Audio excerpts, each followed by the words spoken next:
Hello everyone, क्या हाल चाल? सब बढ़िया, बड़े रहने चाहिए। So today is the second class of the QM and we are continuing our TVM classes, जिसमें हमने अभी तक बहुत सारे कॉन्सेप्ट्स पढ़ लिए हैं। बट उससे पहले रूल्स ऑफ द क्लास समझ लो।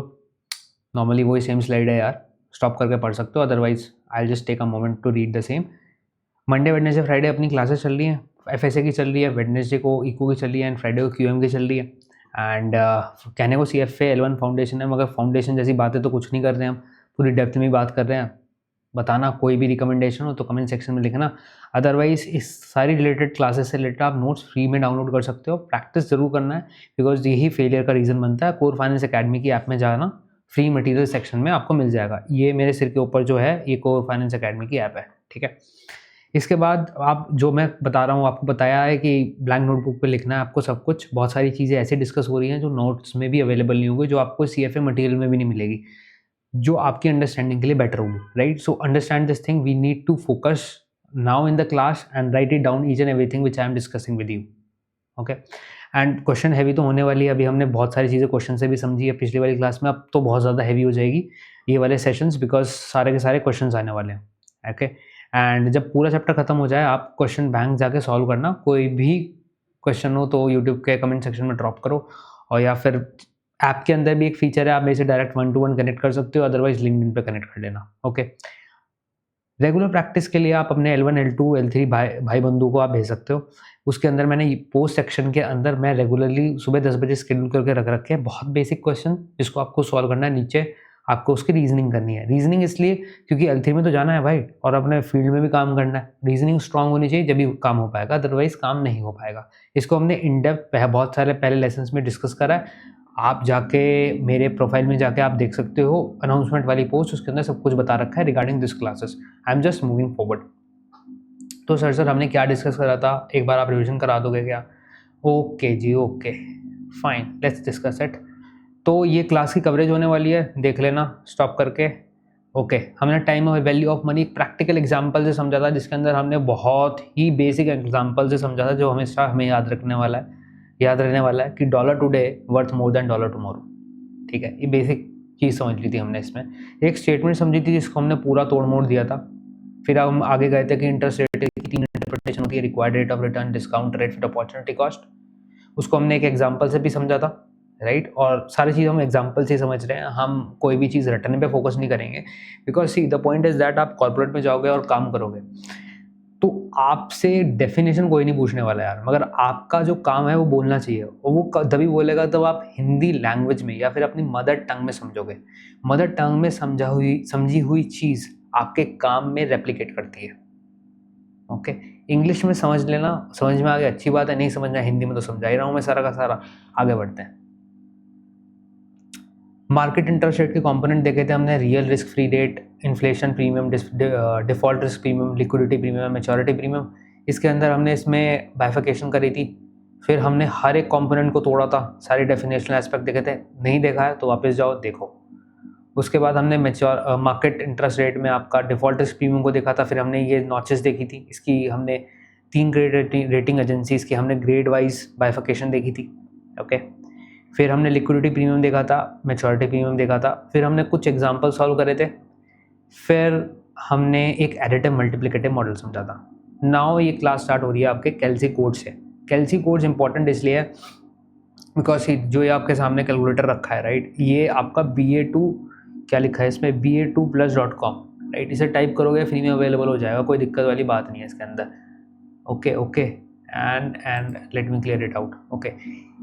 इसको, और ये इसका फिजिकल वर्जन है, ये खरीदना ही खरीदना है, क्योंकि L1 L2 L3 में और जॉब में भी आपको ये काम आने वाला है, ठीक है। वन टाइम इन्वेस्टमेंट है, खरीद लो यार, ब्रेड एंड बटर इस पर डिपेंडेंट होने वाली है। कितना दिमाग लगाओगे कैलकुलेट करते हुए, ठीक है। चलो जी चलो आगे बढ़ते हैं। डेसिमल प्लेसेस, तो सर डेसिमल प्लेसेस को मुझे चेंज करना है, डेसिमल प्लेसेस को आपको चेंज करना है, तो मैं ना इस पर लिखता हूँ स्लाइड पे, फिर मैं आपको कैलकुलेटर में करके दिखाऊंगा, जिससे आप लिख लो, इसे कहीं पे पेस्ट कर दो। एग्ज़ाम पे जाने से पहले आपको ये पढ़ के जाना है, राइट, क्योंकि उस टाइम पे तो मोमेंट डिपेंडेंट है ना आपकी पूरी उस चीज़ पे। तो अब देखते हैं decimal places. Sir decimal places कैसे होता है, तो डेसिमल प्लेसेस के लिए एक मिनट, आप ये लिखो, सेकंड फॉर्मेट एंटर CEC, ये सब लिखो, राइट। सर अब आप ये करके बताओ। मैं कह रहा हूँ कि मुझे डेसिमल प्लेसेस चेंज करनी है। हमेशा अपने कैलकुलेटर की डेसिमल प्लेसेस को फिक्स करो टू द 8 डेसिमल। तो उसे कैसे फिक्स करना है? सेकंड दबाओगे, मेरे ऊपर ये यहाँ पे लिखा आ रहा है, आपके कैलकुलेटर में लिखा हुआ नहीं आएगा, ठीक है। मेरे लिए तो फिर भी इजी है समझना, मगर आपको करना पड़ेगा। Second format, dec is equals to आ गया। अभी तक मुझे कितना चाहिए था? 2 डेसिमल। मुझे 2 तो नहीं चाहिए, मुझे 8 डेसिमल चाहिए। उसके बाद मैंने क्या दबाया? एंटर। उसके बाद मैंने क्या दबा दिया? CEC, clear. Okay, 8 decimal shift हो गया, ठीक है। तो सेकंड फॉर्मेट इसके बीच में लिख दो डेसिमल प्लेसेस जो आपको एंटर करनी है, जो कि मैंने बताया 8 है। और उसके बाद आपका एंटर एंड CEC, ओके। पिछले वाले मैंने आपको लेक्चर में STO और RCL के एक यूज़ केस के बारे में बताया था। इस बार अभी हम और देखते हैं। स्टोरेज, आप कोई भी नंबर को ना स्टोर कर सकते हो एक बैकएंड पे, जिससे आप उसका इस्तेमाल कर सको। उसका इस्तेमाल इस तरीके से, सपोज करो मुझे मुझे क्या करना है, मुझे $40,000 को डिवाइड करना है 1.02 की पावर 6 से। तो पहले मैं 1.026 की पावर 6 को मैं कैलकुलेट कर दिया और उसको मैंने स्टोर कर दिया STO1 में, ठीक है। करके देखते हैं सर, करके देखते हैं। 1.02 की पावर हिंदी में बोलना स्टार्ट करो इसको भी, राइट। क्योंकि हिंदी में बोलना मीन्स आपको रिकॉलेबिलिटी फैक्टर ज़्यादा होगा, और हमें रिकॉलेबिलिटी फैक्टर ही ज़्यादा चाहिए लाइफ में। हर चीज़ रटने के लिए तोड़ना है, ये रिकॉलेबिलिटी फैक्टर है। 1.02 की पावर, ये पावर लगाने के लिए y के ऊपर x जो लिखा हुआ है, बॉन्ड के ऊपर जो लिखा हुआ है, इसको बटन को दबाया मैंने, 6 लिखा, इक्वल टू कर दिया। कितना आया? 1.12616242। आपका भी यही आ रहा होगा। इसको मैंने अब स्टोर कर दिया, STO1 में स्टोर कर दिया, ठीक है। अब मैंने क्लियर कर दूँ। अब मुझे क्या करना है? $40,000 डिवाइड बाय, मुझे वो जो मैंने अभी निकाला था ये वाला STO1 से डिवाइड करना है। अब STO1 से डिवाइड नहीं होगा, STO को बुलाने के लिए इस्तेमाल होता है रिकॉल बटन उसके नीचे है। मैंने क्या करा? डिवाइडेड बाय RCL1, फिर इक्वल टू आ गया। तो कितना आया? 35,518। तो ये इसका यूज़ केस हो गया। सर हम स्टोरेज कौन कौन से बटन में कर सकते हैं? आप स्टोरेज 0 से लेकर 9 तक के किसी भी बटन में कर सकते हो, जितना मैंने इस यूज़ किया है। इससे ज़्यादा की ज़रूरत पड़ेगी नहीं, L1 L2 L3 में काम चल जाएगा, कोई इशू वाली बात नहीं है। सर हम RCL भी जो स्टोर करोगे उसे RCL से रिकॉल करना, ठीक है। ओके सर, ये वाली बात तो हमें आ गई समझ। आगे बढ़ो। पहले मैं बॉड मास बता देता हूँ। बचपन में समझा था ना, बॉड मास की मल्टीप्लिकेशन पहले, एडिशन बाद में, फिर सब्सट्रैक्शन बाद में, उससे पहले डिवाइड, उससे पहले bracket divide multiplication addition subtraction. BODMAS समझा था। ये AOS मोड से होता है, AOS मोड ऑन करना पड़ता है। सर ये AOS मोड ऑन कैसे करूँगा मैं? सर AOS मोड ऑन करना बता दो, जिससे बोर्ड मास एप्लीकेबल हो सके। 2 एग्जाम्पल देखेंगे कि जब बोर्ड मास ऑन है, जब बोर्ड मास ऑन नहीं है। 2 - 1 × 3, ठीक है, ये करते हैं। अगर बोर्ड मास ऑन नहीं हुआ तो इसका आंसर क्या आना चाहिए? अगर ऑन हुआ या ऑफ हुआ? ऑफ हुआ तो पहले ये इसमें से माइनस करेगा और इसका आंसर 3 आएगा, ठीक है। और अगर इसका ऑन हुआ तो पहले मल्टीप्लाई होगा, उसके बाद आंसर -1 आएगा, राइट। ये वो ऑन होगा, राइट। Let's see. तो सर अब आप चलना है यहाँ पे सेकंड।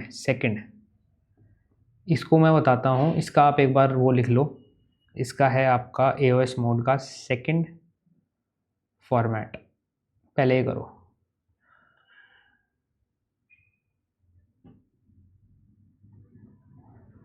CC दबाया मैंने। सेकंड फॉर्मेट कौन सा बटन है? ये डेसिमल पॉइंट है ना, सेकंड फॉर्मेट, उसके बाद क्या करना है, सेकंड एंटर, सेकंड एंटर ये रहा आपका, एंटर ये रहा आपका। अब एरो अप करना है,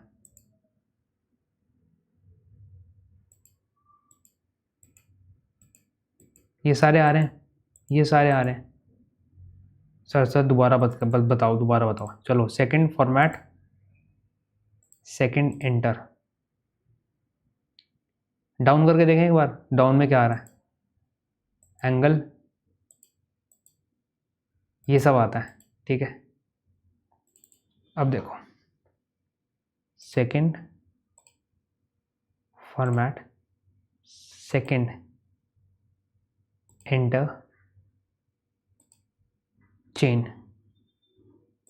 एंटर, सी, देखें देखें एक बार ट्राई करें।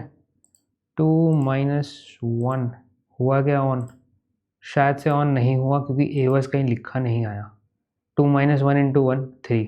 ये नॉर्मल मोड को इसे कहते हैं CHN मोड, CHN मोड इसे कहते हैं AOS मोड। अब AOS मोड को ऑन करना है हमें। AOS मोड इसमें तो ईजिली ऑन हो जाएगा, मैं इसके अंदर मैकेनिज्म देख रहा हूँ कैसे ऑन हो, बट ठीक है एक बार ट्राई करते हैं, हो ही जाएगा, इसमें तो ऐसा कुछ है नहीं rocket science. Second format, second enter, second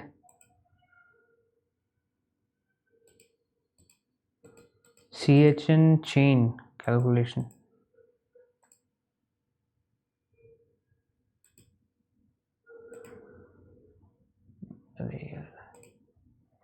refresh करते हैं, एक मिनट रुको।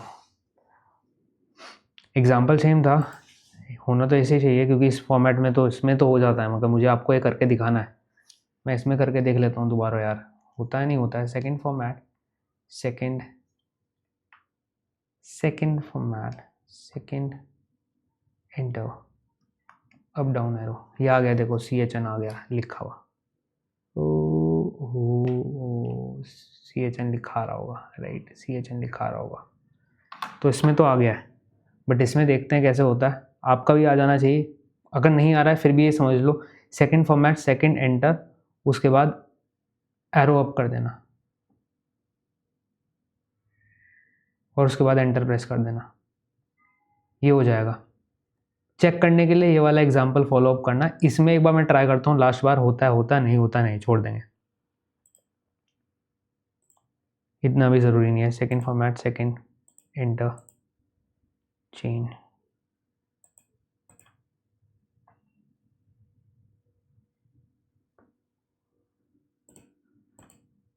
आ गया आ गया आ गया आ गया, CHN चेन वाला अब AOS में आ गया। तो सेकंड फॉर्मेट क्या हमने फॉलो अप करा है दोबारा से, सेकंड फॉर्मेट इसमें अलग हो गया क्योंकि उसमें तो सेम में ही हो गया था। सेकंड फॉर्मेट, सेकंड एंटर और सेकंड एरो अप, और उसके बाद सेकंड एंड दिस, नहीं, ओके ओके ओके ओके, समझ गया, समझे आ गया होगा अब आपका। इस पे और कितना फोकस है। Second format, second enter, second arrow up, AOS mode, nope nope nope nope, यहाँ पे सेकंड, यहाँ से हमें अगर मुझे दोबारा से CHN में कन्वर्ट करना है तो मैं कैसे करूँगा, सेकंड AOS, हाँ, सेकंड ये दबाया, उसके बाद मैंने ये दबाया, दोबारा से करें, सेकंड ये दबाया, सॉरी, सेकंड ये दबाया, हाँ, सेकंड एंड एंटर से हो रहा है, उसके बाद आपका CC आ जाएगा, एंटर। अब दोबारा से एक वाला एग्जांपल फॉलो करें, 2 - 1 × 3 - 1 आ गया। थोड़ा कॉम्प्लेक्स होता है यार, क्योंकि नॉर्मली पॉइंट ये है ना कि ये तो ऑनलाइन कैलकुलेटर है, इसमें इजीली हो गया था, मैंने आपको दिखाया था। तो ऐसे ट्राई करना, AOS मोड को ऑन करना, और AOS मोड को ऑन करना ज़रूरी है क्योंकि हम सारी चीज़ें बोर्ड मास से ही करते हैं, राइट, तो ये करना ज़रूरी है। नाउ ये समझ गए होंगे, आपको नॉर्मली आ गया होगा। अब सबसे इम्पॉर्टेंट पॉइंट, सबसे इम्पॉर्टेंट लाइन जो आपके होने वाली है वो ये होने वाली है, इसमें कोई प्रॉब्लम नहीं आने वाली। इसे कहते हैं हम time value of money mode, TVM mode, TVM mode कहते हैं। नाउ इसके एक एक पॉइंट को समझना बहुत ज़्यादा ज़रूरी है। तो सर मैं इसके लिए आपको लिख के देता हूँ, ये वाला आप दोबारा से लिख लेना, आपने अभी तक लिख लिया होगा, अदरवाइज वीडियो को रिवाइंड करो, लिख लो, बट फिर भी मैं यहाँ पे लिख के देता हूँ। सेकंड फॉर्मेट, सेकंड एंटर और एरो अप, और इसके बाद आप जैसे मैंने अभी ट्राई करना वैसे ट्राई करना। आपको एओएस मोड ऑन करना है और उसके लिए एक इक्वेशन थी वो ट्राई कर लेना। अब टीवीएम मोड में आपको जो लाइंस दिख रही होंगी वो यहाँ पे है आपका N. What is this man, what is this?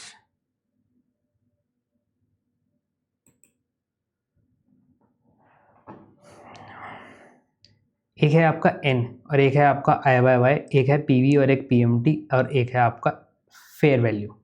Okay okay, now N किसे कहते हैं? नंबर ऑफ पीरियड्स को। एन किसे कहते हैं? नंबर ऑफ पीरियड्स को। आई वाई वाई किसे कहते हैं? इंटरेस्ट रेट को। आई वाई वाई किसे कहते हैं? इंटरेस्ट रेट को। पीवी किसे कहते हैं? प्रेजेंट वैल्यू को, आज की वैल्यू को, ठीक है। पीएमटी किसे कहते हैं? पीएमटी, पीएमटी कहते हैं भैया आपके जो आपकी ईएमआई जैसे होती है ना पर मंथ जितना चलता रहता है उसको पीएमटी बोलते हैं, सिंपल लेके चलो। Fair value, FV fair value नहीं होती। फेयर वैल्यू मेरे से निकला बिकॉज जब मैं वैल्यू करता हूँ चीज़ों को, कंपनी को, तो normally it's in habit of just doing comparing, coming and doing fair value valuation, fair value valuation. FV होता है future value, okay, future value, इसे फ्यूचर वैल्यू बोलते हैं। एक एग्जाम्पल लेते हैं, समझते हैं, रुकते हैं, ठीक है। सपोज एन है आपका 1, मतलब आपने अगर कोई इन्वेस्टमेंट करी है वो आपने 1 साल के लिए करी है, उसके बाद आपका इंटरेस्ट रेट, आप उसके ऊपर 8% कमाने वाले हो। अभी आपने उसके ऊपर कितना पैसा लगाया? $1000, $1000। तो आपको फ्यूचर वैल्यू कितनी मिलेगी? आपको फ्यूचर वैल्यू कितनी मिलेगी? कैलकुलेट करें, चलो चलो। तो सर वैसे नॉर्मली कैलकुलेट करते हैं जो यहाँ पे होनी चाहिए। तो फ्यूचर वैल्यू कितनी मिलनी चाहिए आपको? पहले यहाँ पे कैलकुलेट कर लेते हैं नॉर्मली। तो फ्यूचर वैल्यू सर मिलनी चाहिए 1000 पे 8% तो मिलेगा ही मिलेगा सर मुझे, और 1000 रुपीज़ भी मिलेंगे। तो 1000 का 8% $80 होता है, $80 होता है, सॉरी $80 होता है। तो मुझे टोटल $1080 मिलेंगे। करेक्ट करेक्ट, यही आंसर होना चाहिए, यही होना चाहिए आंसर। इसको मैं 2 तरीके से करके बताता हूँ, ठीक है। एक तो नॉर्मली जैसे अभी हमने करा वैसे कैलकुलेशन से करते हैं। तो ये तो नॉर्मली आप भी कर लोगे, 1000 इस पर लिखोगे और इंटू 1, चलो फिर भी मैं कर ही देता हूँ यार, $1000 इंटू मैं 1.08 कर दूँ शॉर्ट में, फैक्टर ही है, फैक्टर ही है। 1080 हो गया सर। ये 1.08 कैसे करा? अरे यार बेसिक बात है, कोई बात नहीं, कोई बात नहीं, बेसिक भी समझाएंगे।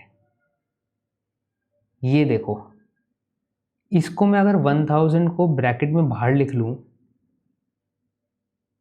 और इसे 8% +1 लिख दूँ, सेम ही है, सेम ही है, सेम ही है।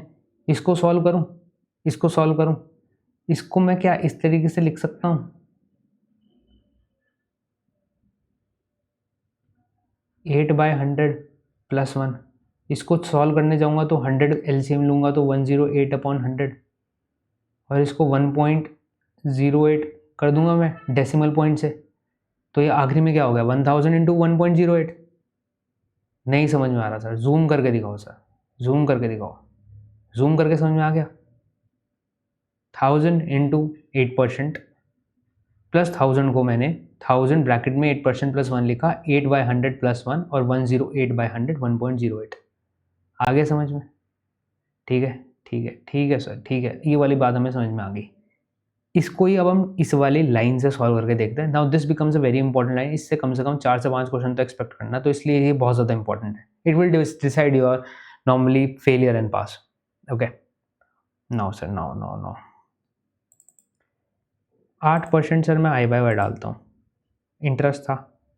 1 मैं एन डालता हूँ, ठीक है सर, ठीक है। 1000 मैं पी वी डालता हूँ, ओके। अब मुझे क्या करना है, कंप्यूट करना है, निकालना है। इक्वल टू का साइन निकालते थे ना, कंप्यूट यहाँ पे दबाना है, कंप्यूट CPT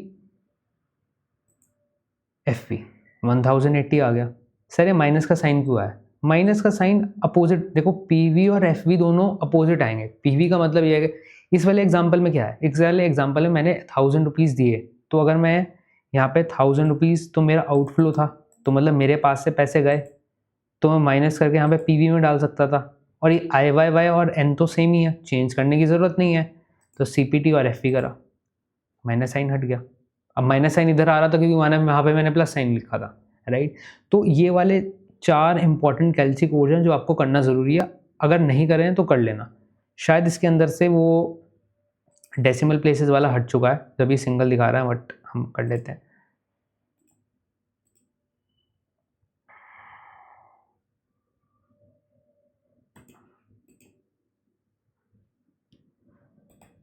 आठ डेसिमल के लिए इंपॉर्टेंट है। 8 decimal is very much important, because ये बॉन्ड्स के चैप्टर में तो बहुत ही इंपॉर्टेंट हो जाएगी जब हम, और ये अभी से हैबिट बना लो कि 8 डेसिमल पे आपको कंप्यूट करना है, ठीक है। फ्यूचर में बहुत इंपॉर्टेंट हो जाएगी, इसलिए अभी से प्रैक्टिस करवा रहा हूँ। Okay sir, let's move forward, okay okay. Now अब बात समझना, सिंपल बात है। सिर्फ एक फॉर्मूला लिख रहे हैं। फॉर्मूला इसलिए क्योंकि अगर आप नोट्स चेक करोगे बहुत सारे फॉर्मूला ड्रिवन भी है। मेरा यहाँ ऑब्जेक्टिव ये है आपको जितनी सिंपल भाषा में हो उतना समझा के जाऊँ, ठीक है। और ये क्लासेस पढ़ी रहेंगी, मैं कोई इसे आर्काइव नहीं करने वाला है, सब पढ़ी रहेंगी यहाँ पे क्लासेस, कोई इशू वाली बात नहीं है, पढ़ते रहना।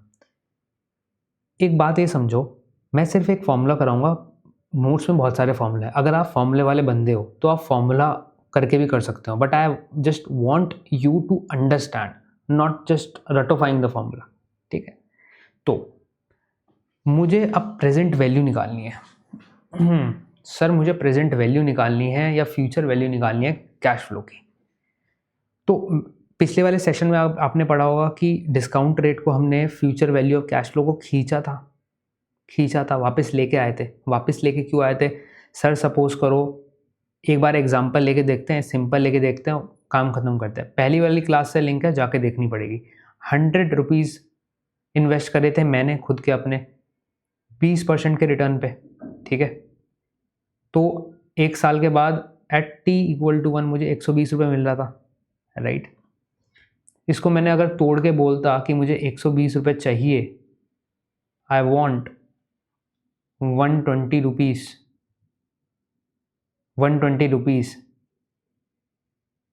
जिसका रिटर्न 20% है, तो प्रेजेंट इन्वेस्टमेंट कितनी होगी? यहाँ से 120 पहुँचा ना, 120 यहाँ से यहाँ निकालने में कितना होगा? 120 डिवाइडेड बाय 1.20, जो 100 आएगा, ठीक है। सर इसको मैं फॉर्मूले में कन्वर्ट कर सकता हूँ क्या? सर मैं फॉर्मूले में कन्वर्ट कर सकता हूँ, हिंदी लैंग्वेज में था, फॉर्मूले में कन्वर्ट करके देख लो। यही फॉर्मूला हर जगह चिपका देना, कोई इशू वाली बात नहीं है, सब इससे हो जाएगा। प्रेजेंट वैल्यू जो मैंने अभी निकाली is equals to future value divided by 1 + r⁴n। रुक जाओ, समझ लो। पीवी का मतलब क्या है सर? पीवी का मतलब है आपका प्रेजेंट वैल्यू। क्या मतलब है सर आपका? Present value. एफवी का मतलब क्या है सर? Future value. आर का मतलब क्या है sir? Interest rate for the period, for the period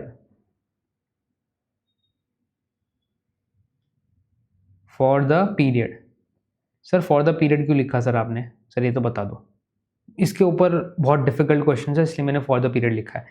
N what is N? N is number of periods. ये फॉर्मूला उतार लो नोटबुक के अंदर, ओके। चलो, ये आपको पूरा फॉर्मूला एक सिंपल बेसिक एग्जांपल से समझ में आया था, जो पहले मैंने आपको इंटरेस्ट रेट का बेसिक कॉन्सेप्ट है, टाइम वैल्यू ऑफ मनी का बेसिक कॉन्सेप्ट समझाते हुए आपको बताया था, okay. Now let's move forward.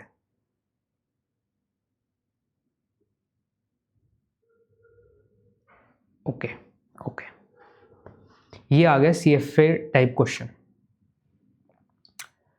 ठीक है, घबराना नहीं है, लंबा दिख रहा है, धीरे चलेंगे, बहुत सारी चीज़ों को डिस्कस करते हुए चलेंगे एंड समझेंगे बात को। ये स्टैंडर्ड क्वेश्चन है जो CFA में पूछा जा सकता है। जाएगा या नहीं जाएगा वो तो उनके ऊपर डिपेंडेंट है, मेरे ऊपर नहीं है। मैंने एग्ज़ाम सेट नहीं करता गाइस, ओके, ऑल तो कर सकते हैं बट आई डोंट, नहीं तो फिर मैं पढ़ा नहीं सकता, वो कॉन्फ्लिक्ट ऑफ इंटरेस्ट आ जाएगा। सो क्वेश्चन को साथ में पढ़ते हैं, अदरवाइज आप स्टॉप करके भी आंसर निकाल सकते हो और कमेंट्स में लिख सकते हो। You are the lucky winner of your states lottery of $5 million after tax. पहला स्टेटमेंट, मतलब आपको 5 मिलियन मिले after taxes after you win the lottery. Okay, आपने अभी आगे क्या बोलता है, you invest, you are winning in a 5-year certificate of deposit at a local institutions, at a local institution. Sir हमें दो बातें समझ में नहीं आई, एक तो सर्टिफिकेट ऑफ डिपॉजिट्स और eight a local financial institutions. Certificate of deposit normally deposit की तरह लेके चलो जितना बैंक में डिपॉजिट होता है, बस। डिफरेंट कैटेगरीज ऑफ डिपॉजिट आने वाले हैं, उसके क्लासेस में हम अलग देखेंगे। लोकल फाइनेंशियल इंस्टीट्यूशन मतलब banks. Okay, let's move forward. The CD, अब जो डिपॉजिट कर रहा है वो क्या प्रॉमिस करता है, टू पे व्हाट, टू पे 7% per year compounded annually. This institution also lets you reinvest the interest at that rate for the duration of the CD. Okay, means जो आप इंटरेस्ट कमाओगे उस इंटरेस्ट को री इन्वेस्ट कर सकते हो, एक साल में आप 7% कमा रहे हो तो 7% पे जो इंटरेस्ट आया है उसको दोबारा से अगले साल के लिए री इन्वेस्ट कर सकते हो, वो अलाउ करता है। इसे कंपाउंडिंग बोलते हैं, इसे ही कंपाउंड इंटरेस्ट बोलते हैं। Okay, let's move forward. How much will you have at the end of 5 years if your money remain invested? This line is very much important. आपका कोई withdrawal नहीं हुआ, it remain invested at 7% for 5 years with no withdrawals. Fact of the case निकाल लो, मैं fact of the case निकालता हूँ, उसको calculator पर डालता हूँ, ईजिली सॉल्व करता हूँ। मैं इसको आपको आंसर से भी, मतलब फॉर्मूले से भी निकलवा सकता हूँ, but I want you to understand this question in depth. Okay, अब आपने $5 million जीत लिया लॉटरी का, ये आपका प्रेजेंट वैल्यू बनेगा या फ्यूचर वैल्यू बनेगा? ये आपका प्रेजेंट वैल्यू बनेगा, पैसा तो अभी है ना आपके पास। ओके, आपने सर्टिफिकेट ऑफ डिपॉजिट में आपने इन्वेस्ट करा है, इंटरेस्ट रेट कितना है 7%, एन कितना है 5 ईयर्स। फॉर्मूला लगा दें, फ्यूचर वैल्यू कितनी आएगी, ये हमें निकालना है। सिंपल क्वेश्चन ये पूछा गया है। ओके सर, आपने अभी ऊपर फॉर्मूला बताया था sir, PV is equals to future value upon 1 + R⁴n। Okay, तो सर मैं FV को कैसे निकालूं? नॉर्मल है भाई, ये तो 6-7 में पढ़ा होगा, इसको यहाँ पे ले जाओ। फ्यूचर वैल्यू क्या मैं ऐसे लिख सकता हूँ, PV is equals to 1 + R⁴n, बिल्कुल लिख सकता हूँ। तो PV क्या है मेरा 5 मिलियन है, 1 + R कितना है 1.07 की power n, n means 5 years, ये आ जाएगा आराम से। तो कितना आएगा निकाल लेते हैं, कैलकुलेटर दे रखा है। सर आप कैलकुलेटर पे निकाल के दिखा रहे हो sir, it is time consuming, you can skip it right, but आपको ये खुद भी निकालना पड़ेगा ना, तो मैं आपके साथ निकाल रहा हूँ जिससे आप हेजिटेट ना हो। अब यहाँ पे STORCL का यूज़ आएगा, 1.07 y/x की पावर 5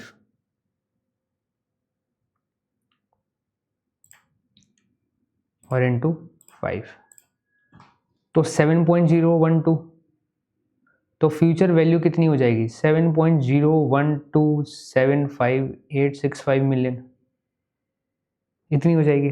मैंने कहा था आपको 8 डेसिमल पे निकालना, आप 3 डेसिमल तक अपने आप को रिस्ट्रिक्ट कर सकते हो, कोई इशू नहीं है। तो से 7.013 हो जाएगा, बिकॉज 5 से ऊपर वैल्यू तो कन्वर्ट हो जाती है, इंक्रीज हो जाता है डेसिमल पॉइंट। सिंपल क्वेश्चन, दिखने में डिफिकल्ट लग सकता है, and if you are not from a very good background in English like me, तो दिखने में डिफिकल्ट लग सकता है, बट है सिंपल। ओके, आगे बढ़ते हैं। सर एक और क्वेश्चन है। सर क्वेश्चन ही क्वेश्चन कराया जाओगे? Question is very much important. Exam कैसे निकलेगा भाई? क्वेश्चन से निकलेगा। थ्योरी ढूंढना पड़ता रहेगा, क्वेश्चन करो। रुको, समझो इस क्वेश्चन को। An institution offers you the following terms for a contract. Okay, एक इंस्टीट्यूशन है जिसने हमें एक ऑफर करी है चीज़ कि आप 2.5 for an investment of 2.5 million, the institution promises to pay a lump sum 6 years from now at an interest rate of 8% annual interest rate. What future amount you expect? Simple है, similar to last question है। Simple से follow कर देता हूँ, calculate अपने आप कर लेना। डॉलर फॉर्मूला लिखते हैं, ये तो आपके दिमाग में छप जाना चाहिए फॉर्मूला। एफ और पी को इधर उधर ही तो कर रहा हूँ मैं, और क्या इसमें रॉकेट साइंस ढूंढना है। 2.5 million इंटू 1.08 की पावर 6, इसे सॉल्व कर लेना, आंसर आ जाएगा। Similar to last question. Let's move forward, let's do not waste time on this question now. इसके अंदर मुझे कुछ समझाना है आपको, and questions are very much important because आपको थोड़ा बहुत जो टर्म्स आते हैं ना उसको मीनिंग पता लग जाएगा। ओके, नाउ अब पेंशन फंड मैनेजर, सर ये होता कौन है पेंशन फंड मैनेजर? हो सकता है आप इस फंड में जॉब करो, राइट? तो मैं अब समझाऊंगा, रुको। Pension fund manager estimates that his corporate sponsor will make $10 million contribution 5 years from now. The rate of return on the plan assets has been estimated at 9% per annum. Pension fund manager wants to calculate the future value of this contribution 15 years from now. Which is the date at which the fund will be distributed to the retirees? What is the future value? मुझे इसका answer बिल्कुल नहीं पता, हो सकता है कि मैं बहुत सिली मिस्टेक कर दूं, बट बेसिक कॉन्सेप्ट सिमिलर रहेगा। ठीक है, चलो जी चलो। पहली बात समझते हैं पेंशन फंड मैनेजर कौन होता है। आप पेंशन के लिए एक certain amount of the salary से हटाकर या अपना वॉलंटरी कंट्रीब्यूशन करते हो किसी पेंशन में, वो पैसा को मैनेज कौन करता है? उस पैसे को करता है पेंशन फंड मैनेजर। ठीक है, पेंशन फंड मैनेजर उस पैसे को मैनेज करता है। नाउ पेंशन फंड मैनेजर क्या कहता है कि उसका एक कॉर्पोरेट स्पॉन्सर है, मतलब उसके पास कहीं से पैसा आने वाला है। इसके पूरे आर्किटेक्चर को अगर हम समझेंगे तो वो डिफरेंट चैप्टर में समझेंगे। उसके पास कहीं से पैसा आने वाला है। कॉर्पोरेट स्पॉन्सर है, जो कॉर्पोरेट है वो सिर्फ पैसा देने वाला है, कितना? 10 मिलियन। ठीक है, कब देने वाला है? अभी नहीं, 5 साल के बाद। ठीक है, और वो उस पैसे को 5 साल के बाद 8-9% पे 10 साल के लिए इन्वेस्ट करेगा। ठीक है, तो हमें 15वें साल पे निकालनी है अपनी फ्यूचर वैल्यू, 15वें साल पे। ठीक है, नाउ सबसे इंपॉर्टेंट होता है दिमाग में, या फिर अगर आपको एक रफ पेपर भी मिलता है एग्जाम डे पे, तो उस पर एक टाइमलाइन बनाओ। टाइमलाइन बनाते हैं सर, टाइमलाइन बनाएंगे तो t is equals to 0, t is equals to 5 and t is equals to 15। ठीक है, यहाँ पे मेरा इनफ्लो हो रहा है, कितना आ रहा है? $5 मिलियन। ठीक है, इसे पे मैं कितने पे इन्वेस्ट कर रहा हूँ? इसे इन्वेस्ट कर रहा हूँ 9% पे। और ये टाइम पीरियड कितना हो गया? ये टाइम पीरियड हो गया t, ये टोटल टाइम पीरियड आपको 10 ईयर्स हो गए। तो मुझे यहाँ पे फ्यूचर वैल्यू निकालनी है। सिंपल है यार, इसमें कौन सा रॉकेट साइंस है? इसमें कोई रॉकेट साइंस नहीं है भाई, सिंपल फॉर्मूला। कैलकुलेट आप कर ही लोगे, लिख देता हूँ बस मैं।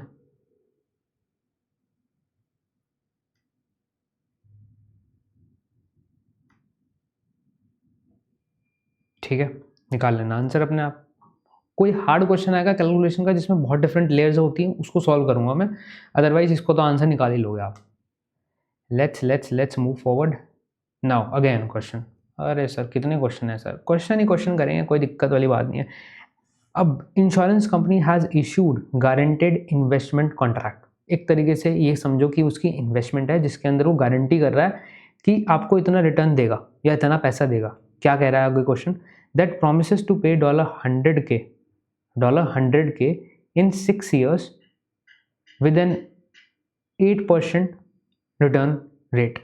ठीक है, what amount of money must the insurer invest today at 8% for the 6 years to make the promised payment? मतलब कि क्या कह रहा है कि सर मैं फ्यूचर में आपको $100K की पेमेंट करूंगा। फ्यूचर में कब? सर 6 साल के बाद करूंगा। कितने पे करेगा भाई? 8% पे करूंगा। तो आप ये बताओ कि इस टाइम पे आप कितना इन्वेस्ट करोगे। सिंपल है, इसे क्या पता, आपने को फॉर्मूला पता है। अरे यार कैलकुलेट तो कर ही लोगे आप, इसमें SQRCL का इस्तेमाल होगा। ओके, इसे क्या पता है भाई को, अपने को फॉर्मूला भी पता है 100 के। चलो जी चलो, ये हो गया, क्वेश्चन सॉल्व, क्वेश्चन सॉल्व, काम खत्म। सिंपल दिमाग में सोच लेना, मतलब ये एक बार तो आपकी सेकंड नेचर बन जाएगी ये वाला फॉर्मूला, बिकॉज ये फॉर्मूला नहीं है, अभी हमने इसको बिल्कुल बेस में जाके तोड़ा है, राइट। हमने इसको प्रैक्टिकल एग्जांपल से समझाया, मैं पहले से ही बिल्डअप करते आ रहा हूँ पहली क्लास से, अगर नहीं देखे तो जाके देखो। अब एक और क्वेश्चन, और सर कितने क्वेश्चन है, मैं भी देख लूँ, रुको एक मिनट, बस ये आखिरी क्वेश्चन है। ओके, इसके बाद एक कॉन्सेप्ट पे चलेंगे, फिर हम क्लास को आगे बढ़ाएंगे। सपोज, इसमें क्वेश्चन में, suppose you own a liquid financial asset. पहले सर लिक्विड फाइनेंशियल एसेट क्या होता है, लिक्विडिटी प्रीमियम पढ़ाया था हमने। लिक्विडिटी प्रीमियम में क्या पढ़ा था हमने, लिक्विडिटी प्रीमियम सर वो होता है जिसमें मैं जो एसेट लिक्विड नहीं है उसके लिए एक्स्ट्रा पैसे चार्ज करता हूँ, ठीक है। और सर लिक्विडिटी क्या होता है, लिक्विडिटी का मतलब कि मैं कितना जल्दी और कितने फेयर प्राइस पे वो एसेट बेच के बाहर निकल सकता हूँ, मतलब अपनी पोजीशन को ऑफलोड कर सकता हूँ, वो समझा था हमने। ओके, तो इसमें अब हम समझते हैं ये क्या कहता है। Suppose you own a liquid financial asset, तो मतलब लिक्विड है, उसमें लिक्विडिटी प्रीमियम तो नहीं होगा। लिक्विड है, लिक्विडिटी प्रीमियम नहीं होगा, अपोजिट है ये चीज़ें, सोच लेना, क्योंकि वो मैंने पहले बताया था ये वाली बात पिछली क्लास में। लिक्विडिटी एसेट पे लिक्विडिटी प्रीमियम तो ऑब्वियसली नहीं होगा, नॉन लिक्विड एसेट पे लिक्विडिटी प्रीमियम होगा ना। Now suppose you own a liquid financial asset that will pay you $100K, जो आपको 100K पे करेगा 10 ईयर्स में फ्रॉम टुडे। अब your daughter plans to attend a college 4 years from today and you want to know what's the asset present value will be at the start of time. Given a 8% discount rate, what will be the asset be worth 4 years from today? Okay. Sir timeline बनाओ, कोई problem नहीं है भाई, कोई problem नहीं है, ठीक है। वो क्या पूछ रहा है, वो कह रहा है कि उसकी डॉटर मतलब ये हमें कह रहा है कि आपकी डॉटर 4 साल के बाद कॉलेज अटेंड करने वाली है और एक एसेट आपको 100K देगा 10 साल बाद। तो आप 4 साल बाद जब वो कॉलेज अटेंड करेगी, अगर मैं उसकी लिक्विड फाइनेंशियल एसेट है उसको बेचूंगा तो कितनी पैसे मिलेंगे मुझे, ठीक है। नॉर्मली यही क्वेश्चन है इसका, $100K, ठीक है। इंटरेस्ट कितना दे रखा है, 8%। यहाँ पे मुझे प्रेजेंट वैल्यू पूछ रखी है, ये उसने मुझे फेयर वैल्यू दे रखी है। सिंपल सा फॉर्मूला, इसे क्या पता, अपने को फॉर्मूला पता है।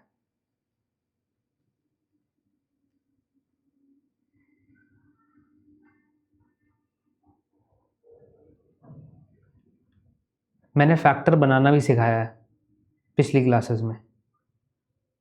6 आएगा ना, डिफरेंस 6 है, करेक्ट 6 आना चाहिए, बिकॉज 4 साल पे तो हमें निकालना है ना। ओके जी सर क्वेश्चन ही करते रहेंगे सर। कितने क्वेश्चन कर लिए सर हमने, 5 क्वेश्चंस कर लिए सर हमने। सर हम आप कॉन्सेप्ट भी आज कुछ पढ़ाओगे नहीं पढ़ाओगे, पढ़ाएंगे सर, पढ़ाएंगे, क्यों नहीं पढ़ाएंगे। नाउ ये कॉन्सेप्ट बहुत हैवी होने वाला है, तो इसको ध्यान से समझना। और I shall do one thing, because ये stated versus effective interest rate के ऊपर है, जिसमें हम सॉरी मेथड्स भी देखेंगे, SAR to EPR and EPR to EAR। और ये I think this is the example, and फिर हम इस चीज़ के ऊपर चलेंगे। ओके एंड दिस है ओके, फाइन आई गेट। मुझे थोड़ी अंडरस्टैंडिंग होनी चाहिए ना, कहाँ तक लेके जाना है आपको आज, ठीक है। Now stated annual rate versus effective rate होते क्या है। पहली बात तो ये समझो दोनों रेट है, ठीक है, इंटरेस्ट रेट है। अब स्टेटेड मतलब जो लिखा हुआ है, इफेक्टिव जितना एक्चुअली में मिलेगा। सर लिखा हुआ है, इफेक्टिव जितना मिलेगा।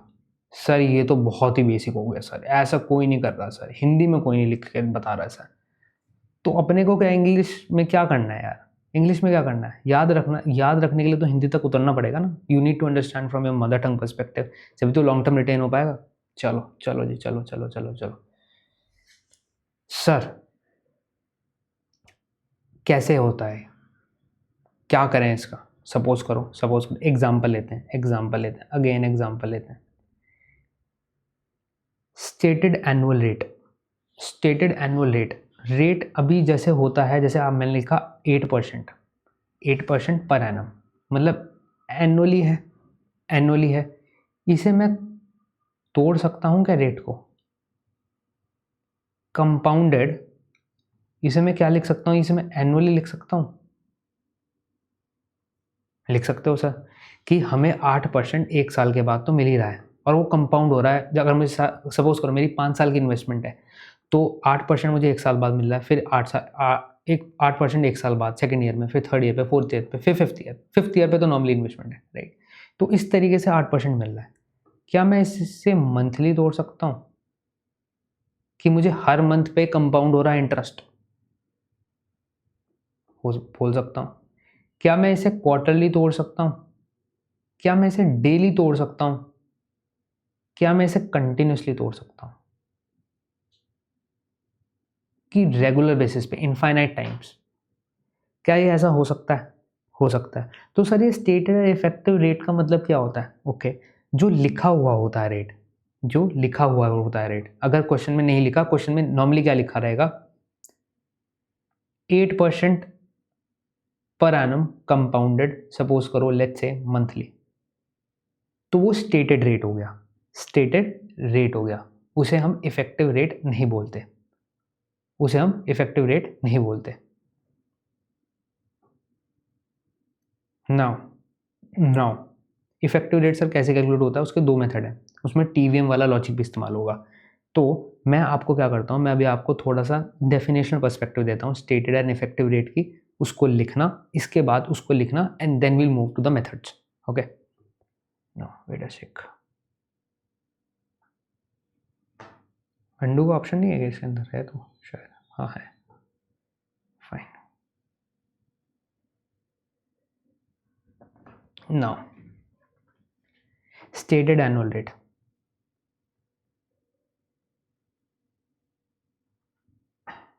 और इफेक्टिव एनुअल रेट, मैं इसे SAR बोल दूं शॉर्ट फॉर्म में और इसे EAR बोल दूं शॉर्ट फॉर्म में। हाँ सर बोल दो, आपका ही बोर्ड है, आप जो कहोगे वही होगा। ओके जी, ठीक है, thank you very much. This rate is per annum compounded n times. How many times? This line becomes very much important, guys. This line becomes very much important. N times. अरे यार, okay. N times a year. गलत pen का usage, फिर गलत ball, और n times in a year, ठीक है। Now effective annual rate, effective annual rate क्या होता है? This is a rate per annum compounded annually.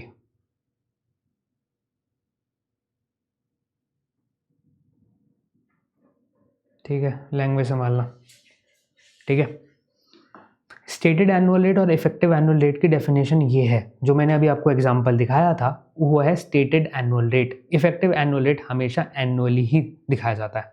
Okay, चलो जी, चलो सर। अब सर हमें ना कुछ ना इसमें ना समझ में नहीं आया क्योंकि आपने एग्जाम्पल नहीं दिया। आप सर हमें एग्जाम्पल देके बताओ। ओके, एग्जाम्पल में देके बताता हूँ। अगर स्टेटेड एनुअल रेट लिखा है, example 8% per annum compounded half yearly, ऐसे लिखा होगा एग्जाम्पल। मगर इफेक्टिव एनुअल रेट इसका कैसे लिखा होगा? पहली बात तो इफेक्टिव एनुअल रेट इसका निकालना पड़ेगा। सर कैसे निकालेंगे सर, इसे कैसे निकालेंगे? इसे कैसे निकालते हैं? निकालने का मेथड मैं यहाँ पे बताता हूँ। अभी मैं इसको बिल्कुल डिटेल में डिस्कस करूँगा, ओके, बट अभी निकालने का मेथड बताता हूँ। कैसे निकालते हैं सर? इसको निकालते हैं कि 8 हाफ ए लिया है तो डिवाइडेड बाई 2 करूँगा, 4 होगा, 4%। इसका फैक्टर बनाऊंगा तो 1.04 बनेगा। इसको ट्वाइस से मल्टीप्लाई करूँगा तो 1.04 इंटू 2 होगा। कितना आएगा ये, निकालें ज़रा। वैसे तो सर आप ऐसे भी निकाल सकते हो, ऑब्वियसली आया, मैं निकाल सकता हूँ 1.04। यहाँ पे स्क्वायर है, एक बटन और आज एक्सप्लोर हो गया स्क्वायर। फिर मैं -1 करूँगा,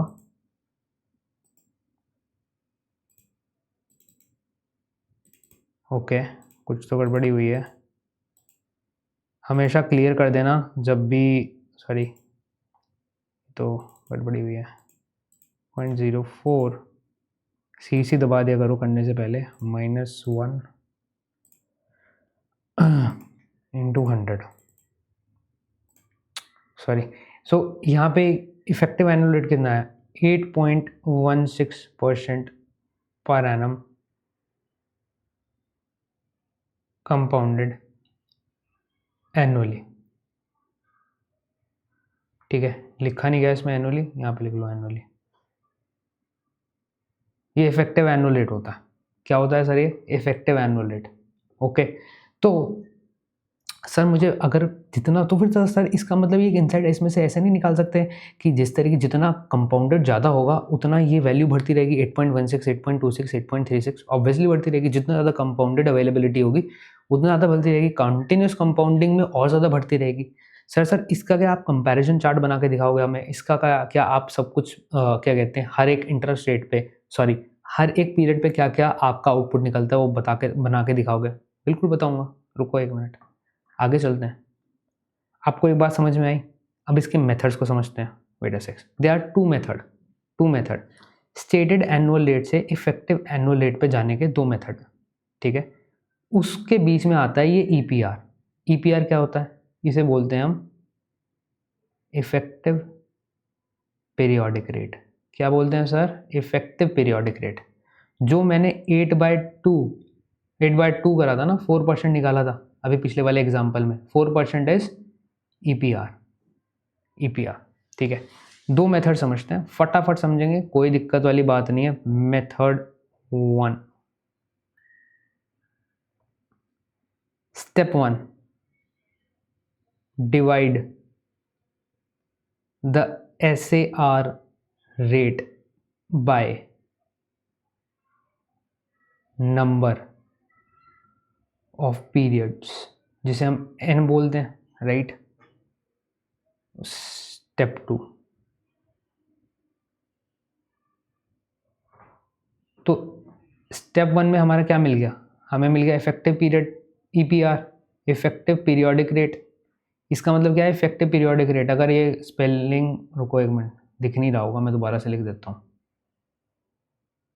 सर इसकी प्रैक्टिस कराओगे ना सर आप? ऑब्वियसली कराएंगे यार, चिंता क्यों करता है। इफेक्टिव पीरियोडिक रेट EPR हो गया, okay.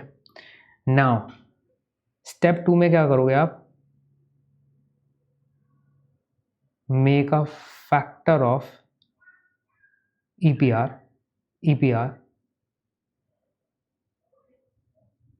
Plus raise the power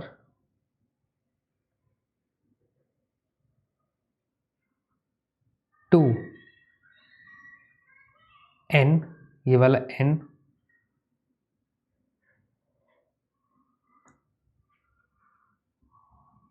raise to the power n। तो हमारे पास फाइनल आउटपुट कैसे आएगा, हमारे पास फाइनल आउटपुट क्या आएगा, फाइनल आउटपुट आएगा हमारा EAR is equals to 1 plus EPR का फैक्टर n -1 इंटू 100।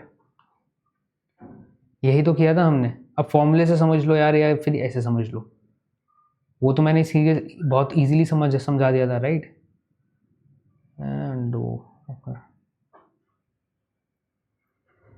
एक ऑप्शन ही है, ओके, नोट कर लिया होगा होपफुली।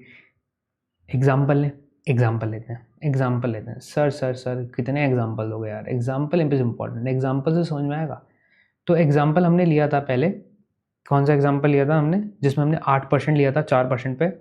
तो 8% था हमारा per annum stated rate, stated annual rate. हमें इसे कन्वर्ट करना था EPR रेट में, EAR रेट में, सॉरी राइट, EAR रेट में।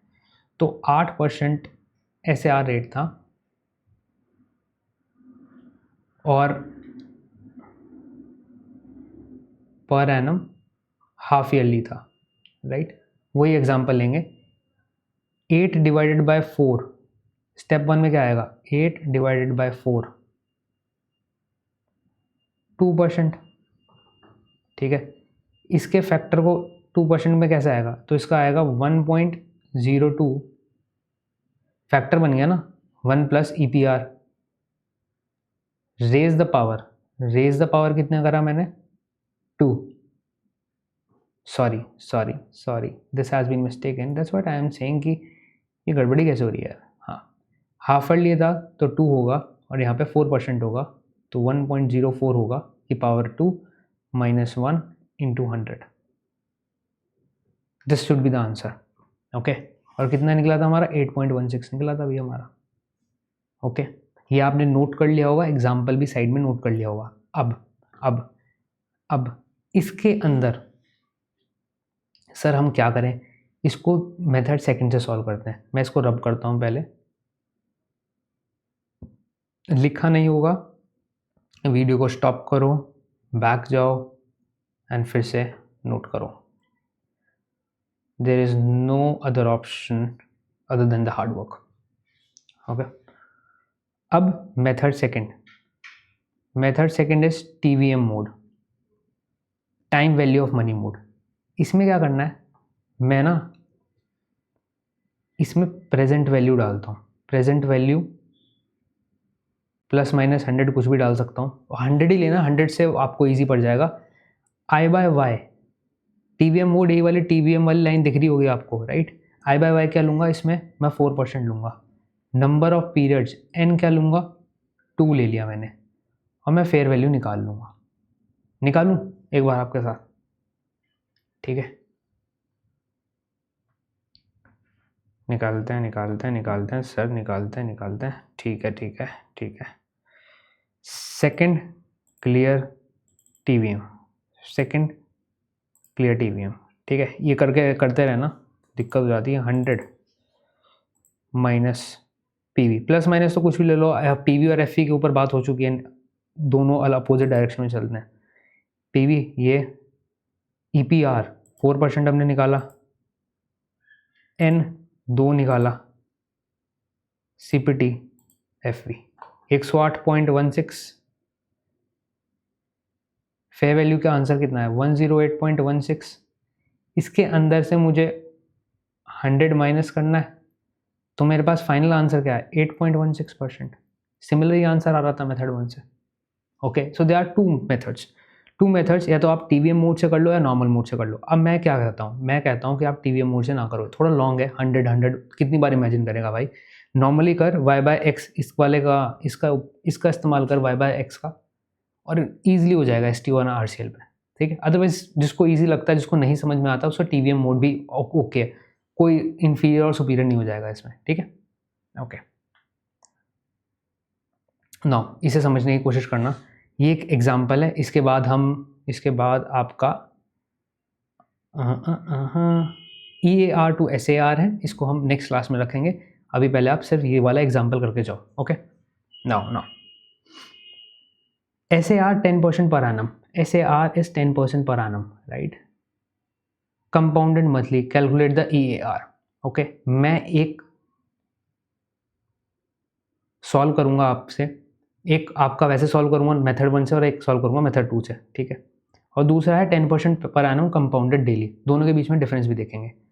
तो अगर मैं इसमें मेथड 1 से चला, तो पहले तो मैं EPR निकाल लूँ, इफेक्टिव पीरियोडिक रेट, वो कितना आएगा, 10/12, ठीक है। उसके बाद मुझे इसका फैक्टर बनाना पड़ता है, तो मैं क्या इसको ऐसे लिख सकता हूँ, 1 + 10/12 अपॉन 100, ऐसा तो लिख ही सकता हूँ। और मंथली है 12 और -1, इसे सॉल्व कर लो, आंसर आ जाएगा। सॉल्व करें, चलो सर सॉल्व करते हैं। निकाल लो भाई, कैल्सी निकाल लो सब, है ना। चलो 10/12 इज द इंटरेस्ट रेट। मैंने इसे फैक्टर बनाना है, डिवाइडेड बाय 100 प्लस, अरे यार 10/12 डिवाइडेड बाय 100 प्लस 1 फैक्टर हो गया y बाय एक्स की पावर, y बाय एक्स की पावर नहीं, इसकी पावर 12 माइनस 1 इंटू 100, 10.4713%। ये इसका आंसर आ गया। ठीक है, आपने निकाल लिया होगा मेरे से पहले, obviously you guys are very smart. अब आते हैं मेथड 2 पे। मेथड 2 कंपाउंडेड डेली के बारे में बात करता है। डेली मतलब 365 दिन, 365 दिन। सर पहले ईपीआर निकाल लो। ईपीआर निकाल लिया सर, 10/365 ईपीआर आएगा। सर ये मेरा I/Y में चला जाएगा। ठीक है, मेथड 2 में बात कर रहे हैं। और आपका n कितना रहेगा? आपका n 365 रहेगा। पीवी कितना रहेगा? -100 रहेगा। तो आपका फेयर वैल्यू कितनी आ जाएगी वो निकालें, फिर उसमें से -100 कर देंगे तो आ जाएगा आंसर।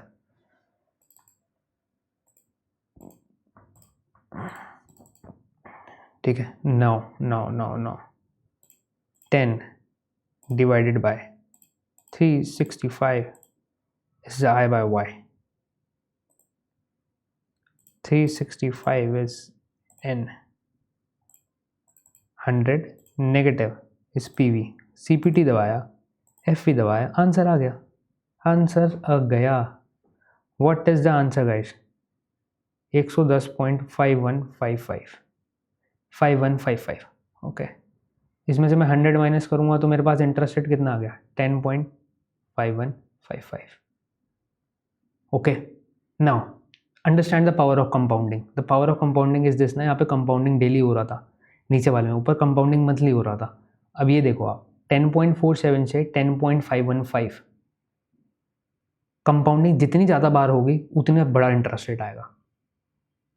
कंटिन्यूसली कंपाउंडिंग पे भी चलेंगे। Okay okay, let's stop this lecture right now. Okay, थोड़ा हैवी था आज, हमने बहुत सारे क्वेश्चन भी सॉल्व करे, एंड नेक्स्ट टाइम हम और बेटर करेंगे कि हम और भी ज़्यादा सिनेरियोज को उसमें डाल सकें।